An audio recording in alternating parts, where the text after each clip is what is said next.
625 करोड़ और 82 लाख रुपए खर्च हो चुके हैं। खर्च होने का मतलब है कि यूनिवर्सिटीज़ के ऊपर एक ऋण, एक कर्जा जो है बोझ बन चुका है। संक्षेप में कहना चाहता हूं कि यूनिवर्सिटीज़ कर्जे में डूब रही है। कारण मैंने आपको ये बताया था कि हरियाणा गवर्नमेंट का जो फैसला हुआ, पहले 2022-23 में हुआ, ये 29 अप्रैल 2022 को, और इन्होंने लेटर जारी किया 10 यूनिवर्सिटीज़ के लिए कि फर्स्ट इंस्टॉलमेंट के रूप में आपको 147 करोड़ रुपए हम लोन के दे रहे हैं। तो उस वक्त यूनिवर्सिटी के टीचर्स ने, नॉन टीचिंग स्टाफ ने और जो जागरूक नागरिक थे, मैंने भी आवाज़ उठाई थी कि इससे तो यूनिवर्सिटीज़ धीरे धीरे बंद हो जाएगी।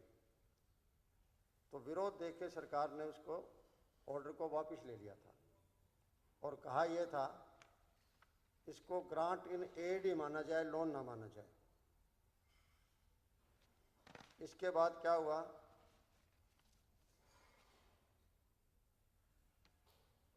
फिर भी इन्होंने जो है अपना जो एक्सपेंडिचर जिसमें हेड आता है उसमें नॉन रेकरिंग एक्सपेंडिचर का कह के और एक स्पष्ट रूप से ना कह के उसको लोन ही जारी रखा ग्रांट इन एड की बजाय।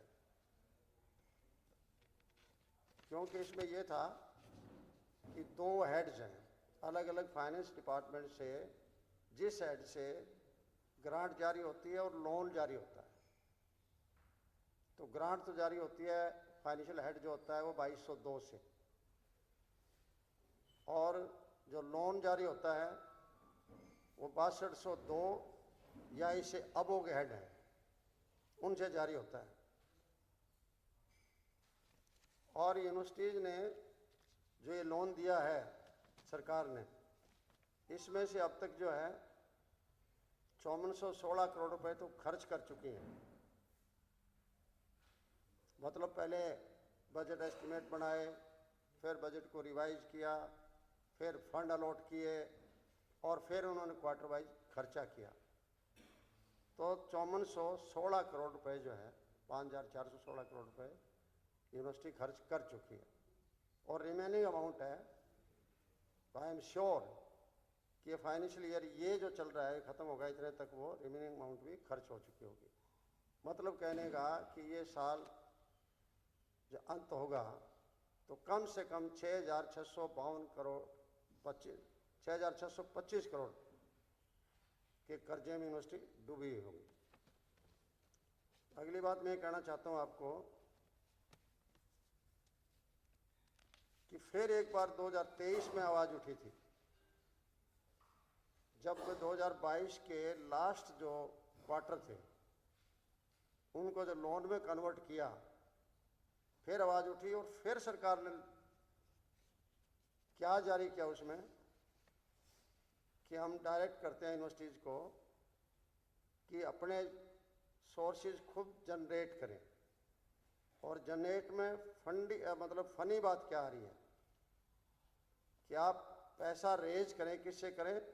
अपने अलुमनाई से, अपने जो एक्स स्टूडेंट रहे हैं, आपके छात्र रहे हैं, उनसे जनरेट करें, CSR से करें, कॉरपोरेट सोशल रिस्पॉन्सिबिलिटी से। जबकि आपको पता है कॉरपोरेट हाउसेज खुद अपनी प्राइवेट यूनिवर्सिटी बनाए बैठे हैं। हरियाणा के अंदर काफ़ी प्राइवेट यूनिवर्सिटीज़ हैं जिनको कॉरपोरेट हाउसेज चला रही हैं। बहुत बड़ी बड़ी यूनिवर्सिटीज़ हैं, 2-3 तो सोनीपत के अंदर ही है। तो जो अपनी खुद यूनिवर्सिटी चला रही हैं वो CSR में आपको पैसा कैसे दे देंगे? और आगे बढ़े कि पब्लिक प्राइवेट पार्टनरशिप, फिर आपकी यूनिवर्सिटी क्या रह जाएगी? अगर आप PPP मोड में आ गए तो फिर सरकारी यूनिवर्सिटी आप कैसे कहोगे उसको? और इससे आगे भी कहा कि रिसर्च से कमाएं, पेटेंट्स दे के कमाएं, और वो जो लैंड आपके पास अब तक बची हुई है सरप्लस, उस लैंड का आप कॉमर्शियल यूज करें। मतलब कितनी एक डेरोगेटिव लैंग्वेज है। और यूनिवर्सिटी जैसे सारी यूनिवर्सिटी एग्रीकल्चर यूनिवर्सिटी है, आप लोगों बहुत लोगों ने पुराने में देखी है, 9,000 एकड़ से फालतू जमीन है उनके पास। इसका मतलब क्या है कि जहां वहां 200-400 एकड़ में आपका कैंपस है, उसके बाद जितना बची हुई है वो जमीन का कॉमर्शियल यूज करें। कैसे करें कॉमर्शियल? इसका मतलब यह है कि यूनिवर्सिटी की जो दीवारें सड़क के साथ लगती हैं वहां दुकानें खोल दें। क्या यूनिवर्सिटी रह जाएगी, क्या कैंपस रह जाएगी? भाई आप यूनिवर्सिटी खोलने पर क्यों लगे हुए हैं? अगर आपके पास पैसा ही नहीं है तो 23 यूनिवर्सिटी, इसमें बता दूं, एक यूनिवर्सिटी को अभी ग्रांट मिल रही है, वो है स्पोर्ट्स यूनिवर्सिटी राई। टोटल 23 ही है, मैंने जो 22 का मेंशन किया है, 22 को तो लोन दिया जा रहा है। 23 में एक यूनिवर्सिटी है स्पोर्ट्स यूनिवर्सिटी राई की। और ये जो मुझे आंकड़े मिले हैं ना, ये मिले हैं department wise budget status report. जो डिपार्टमेंट वाइज बजट की स्टेटस रिपोर्ट होती है फॉर प्लान स्कीम्स 2022-23, 23-24 और 24-25 से आंकड़े मिले। गवर्नमेंट इनकार नहीं कर सकती। जिस किसी को वो आंकड़े भी देखने का किसी का इंटरेस्ट है तो मैं वो भी आपको मेल पर भेज दूंगा। मैंने पिछले 1 महीने से इस काम में लगा हुआ था, बार बार मुझे वेरीफाई करना पड़ा। क्या हो रहा है कि आप सैंक्शन लेटर जो जारी करते हैं, उस सैंक्शन लेटर के अंदर आप एक तरफ तो आप लिख रहे हैं लोन हेड, इससे आपको दिया जाएगा, और नेक्स्ट शब्द लिख रहे हैं ग्रांट। अपने आप में कंफ्यूज है ताकि फैकल्टी को पता ना लगे, ताकि नॉन टीचिंग स्टाफ है, मतलब वहाँ का टोटल जो स्टाफ है उनको पता ना लगे। अब ऐसा होगा तो क्या होगा? अगर यही चलता रहा तो यूनिवर्सिटीज़ बंद हो जाएंगी। यही चलता तो यूनिवर्सिटीज़ प्राइवेट हाथों में चली जाएगी, और अगर प्राइवेट हाथों में चली गई तो आज जो इंटेलिजेंट बच्चे हैं, जो निम्न और मध्यम वर्ग के बच्चे हैं, वो कहाँ जाएंगे? सभी लोग तो प्राइवेट यूनिवर्सिटी में जा नहीं सकते। हमारे यहाँ एक लॉ यूनिवर्सिटी है सोनीपत प्राइवेट यूनिवर्सिटी, जिसका सालाना खर्चा मेरे ख्याल में 60-70 लाख रुपए है। कैसे चलेगा काम? जो एक प्राइमरी सेक्टर है एजुकेशन, इसका मतलब है कि आपने उसको खत्म करने का बीड़ा उठा लिया। इसलिए मैं आह्वान भी करता हूं यूनिवर्सिटी टीचर्स को, नॉन टीचिंग स्टाफ को, स्टूडेंट्स को, सोशल एंड पॉलिटिकल ऑर्गेनाइजेशंस को, कि आप एक कदम आगे बढ़ें और fight for the future of the state universities. अब आपने इसमें से कोई बात पूछनी हो, मैंने जो कहना था वो ब्लैक एंड वाइट में आपको दे भी दिया है, क्यों कुछ ऐसी चीज़ें थी, आंकड़े थे, कुछ डेट्स थी, ये ब्लैक एंड वाइट में देना जरूरी था। आई होप कि आपको जो ये चीज़ मैंने दी है, एक पब्लिक इशू है, सारी स्टेट का इशू है। उस इशू को जो है ना आप जितना हाईलाइट करेंगे उतना ही जो है स्टेट के लोगों को, खास करके चाहे वो टीचिंग फैकल्टी है, चाहे नॉन टीचिंग फैकल्टी है, चाहे स्टूडेंट्स हैं, और चाहे आगे आज स्टूडेंट्स हैं, चाहे आगे फ्यूचर स्टूडेंट्स हैं, सबको इससे बेनिफिट होगा। क्या सरकार का मकसद इसके पीछे यूनिवर्सिटीज को प्राइवेट हाथों में देना है? मुझे यही लगता है। देखिए, आप एक तरफ तो आप सरकारी यूनिवर्सिटी खोल रहे हैं, आपके सरकारी यूनिवर्सिटी की कोई शेप भी नहीं बनी अब तक। 22 जिले हमारे, 23 यूनिवर्सिटीज़ हैं। क्या जरूरत थी? अगर आपके पास साधन नहीं है, कोई अकेला यूनिवर्सिटी की थोड़ा ही है, यूनिवर्सिटी के अंदर आपने अगर रिसर्च वर्क कराना और कराना है, जैसे सारे एग्रीकल्चर यूनिवर्सिटी है जिसके पास 9,000 एकड़ ज़मीन है, उसकी 2 यूनिवर्सिटी और बन गई।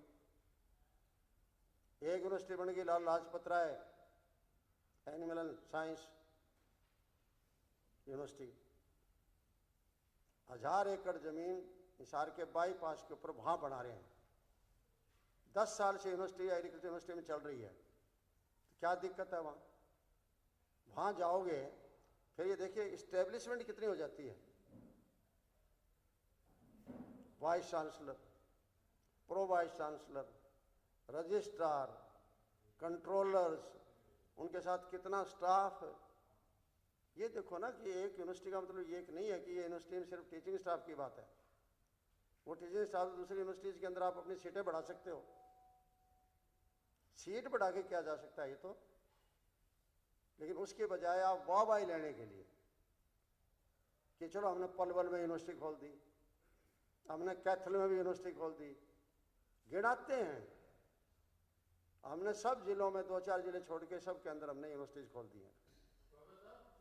और हॉर्टिकल्चर करनाल में एक और, सॉरी, एग्रीकल्चर यूनिवर्सिटी को जो किया है उसमें हॉर्टिकल्चर यूनिवर्सिटी अलग और ले गए वो करनाल में। एनिमल हस्बेंड्री अलग गई, हॉर्टिकल्चर अलग गई, एग्रीकल्चर अलग होगी, जबकि तीनों एक ही चीज़ है, ये एक दूसरे जुड़ी हुई सर्विसेज हैं। आप बताओ जी।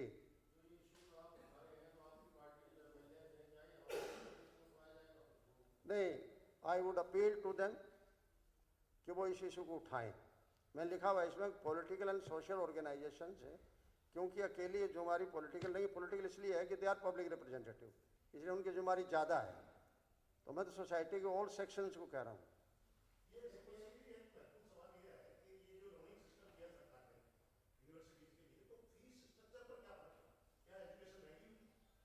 नहीं, ओबियसली जब आप लोन देंगे और आप कह रहे हो ना कि सेल्फ डिपेंडेंट बने आप, तो इसका मतलब क्या है सेल्फ डिपेंडेंट का? कल को आपको या तो आपके फैकल्टी आधी रह जाएगी, आप फैकल्टी नहीं रख पाएंगे पूरी, क्यों? खर्चा आपके पास नहीं है तो। और दूसरा ये है कि दूसरा तरीका ये है कि आप बढ़ाने का है। अब बताइए इन तरीकों से पैसा आ सकता है क्या? क्या कोई एलुमनाई देगा क्या पैसा? क्या CSR में कोई कॉर्पोरेट हाउस देगा पैसा? कोई? क्या जो ज़मीन है उनके पास फालतू बच गई है, कॉमर्शियल यूटिलाइजेशन, आप मुझे बताओ, आप सभी लोग, चलो मेरे जैसे आदमी ने यूनिवर्सिटी में नहीं पढ़ा है, मैंने तो कॉलेज में PG कर ली थी, सब कुछ कॉलेज में ही कर लिया था, पढ़ा भी कॉलेज में लिया था, मैंने यूनिवर्सिटी में नहीं गया था। तो उसके बाद बहुत बार जाने का मौका मिलता है, और आपको तो बहुत को मौका मिला होगा। तो यूनिवर्सिटीज़ की अगर ये शक्ल हो जाएगी तो फिर यूनिवर्सिटी क्या रह जाएगी? फिर इससे पहले यूनिवर्सिटीज को लोन के ऊपर कभी पैसा दिया किसी सरकार ने? है? इससे पहले यूनिवर्सिटीज को लोन के ऊपर कभी किसी सरकार ने? नहीं, पहले नहीं दिया, पहले ग्रांट यूनाइटेड दिया, और यूनिवर्सिटी भी थोड़ी होती थी, कम होती थी। अब यूनिवर्सिटीज इन्होंने इतनी बढ़ा दी पॉपुलरिटी के लिए, एक सिंपल पॉपुलरिटी के लिए, कि देखो हमने आपके ज़िले में बना दी, यूनिवर्सिटी बना दी, आपके ज़िले में ये बना दिया, आपके ज़िले में वो बना दिया। और जब बजट की बात कह रहे थे, जैसे मैं कह रहा हूँ भाई, अपील मैं कर रहा हूँ सभी लोगों को, अकेले हमारी पार्टी नहीं, दूसरों से भी, क्योंकि देखो जो भी रिप्रेजेंटेटिव पब्लिक का है, ये शुड फील कंसर्न कि जो कुछ हो रहा है उसके बारे में मुझे बोलना चाहिए, मुझे बताना चाहिए, चाहे मेरी सरकार ही हो, चाहे मेरी विरोधी सरकार है या मेरी है। विरोधी तो किसी की होती नहीं, वो स्टेट सरकार होती है, स्टेट गवर्नमेंट होती है। और उसके लिए इशू उठाने के लिए मैं तो कहता हूँ कि सभी को इस इशू को उठाना चाहिए।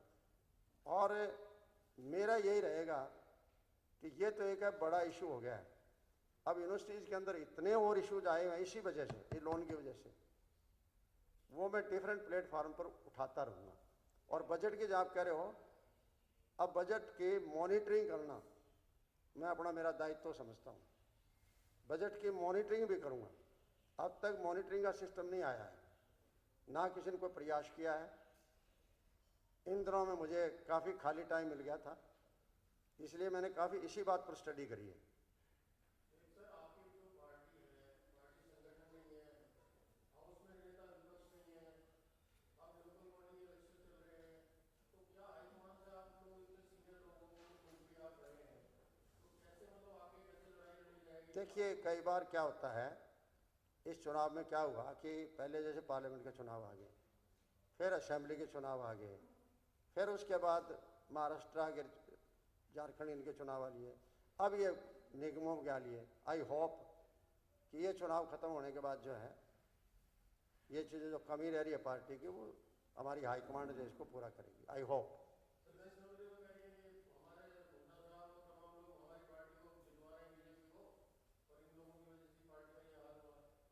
ये देखिए, मैं आज किसी पॉलिटिकल इससे अलग ट्रैक से प्लीज़ मुझे ना उतारिए आज, क्यों मेरी मेरी न्यूज़ मर जाती है, क्योंकि आजकल क्या हो रहा है, लोगों को पॉलिटिकल में इस न्यूज़ में ज़्यादा इंटरेस्ट आ रहा है, जबकि मैं थोड़ा सा मैं आपको रिक्वेस्ट करूँगा कि चाहे आप 95% पॉलिटिकल पर लगा लें, लेकिन 5% मेरी वाली बटाई लगा देना। नहीं, गर्म है, इसमें कोई तो नहीं, गर्म है, लेकिन ये गर्म बहुत हो लिया, अब तो बॉयल हो चुका है, इसके बारे में मैं ज़्यादा नहीं कहना चाहता। नहीं, वो देखिए, हमारा पूरा प्रयास है कि जो हमारी पुरानी कमियां रही हैं उनको हम पूरा करें, और इंट्रोस्पेक्शन करने की हमें ज़रूरत है, और कर भी रहे हैं। देखिए, कोई भी हो, चाहे जब कोई चीज़ आपके अनुमान से अलग आती है तो इसका मतलब कहीं न कहीं आपकी चूक होती है, तो चूक को पूरा तो करना चाहिए। करेगी पार्टी, करेगी, क्यों नहीं करेगी।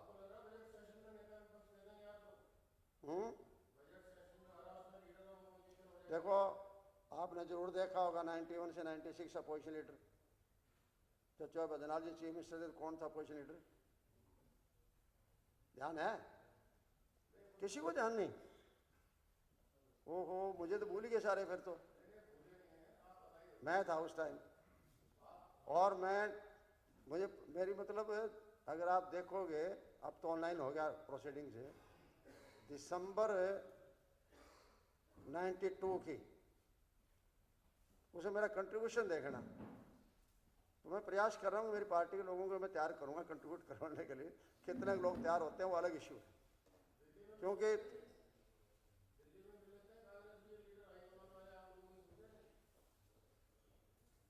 उन चीज़ों को छोड़ो, मैं तो कह रहा हूँ पॉलिटिकल बात जो है ना मैं नहीं करना चाहता आज।